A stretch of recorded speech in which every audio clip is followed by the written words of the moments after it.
Okay Rammohan sir, పేదరికాన్ని తగ్గించడానికి ఒక ఐడియా చెప్పండి. అయితే వినమ్మా, ఇండియా పేదరికాన్ని నిర్మూలించడానికి ఒకే ఒక దారి 1000 రూపాయల నోట్ని 500 రూపాయల నోట్ని రద్దు చేయడం. సార్ ఏంటి సార్, ముందుకెళ్ళడానికి దారెడితే మీరు 50 100 వెనక్కి తీసుకెళ్తున్నారు.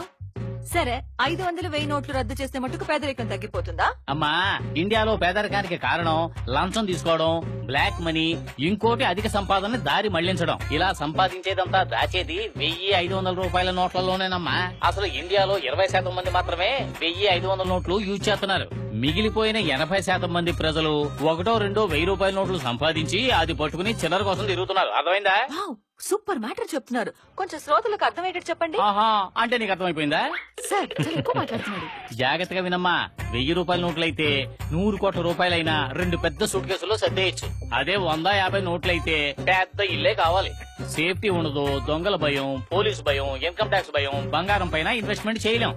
ఏమంటే రేట్ స్టడీగా ఉండదు. రియల్ ఎస్టేట్ లో పెడదామంటే గవర్నమెంట్ మారితే లాగేసుకుంటుందని భయం. అప్పుడు వేరే దారి లేక బ్యాంకులోనే పెట్టాలి. బ్యాంకులో పెడితే ట్యాక్స్ కట్టాలి. దేశంలో ఉండే డబ్బు గల వాళ్ళందరూ సిన్సియర్ గా నిజాయితీగా ఇన్కమ్ ట్యాక్స్ కట్టారనుకో, ఇండియాలో పేదరికమే కాదమ్మా, బిచ్చగాళ్లు కూడా ఉండరు. అమ్మా అమ్మా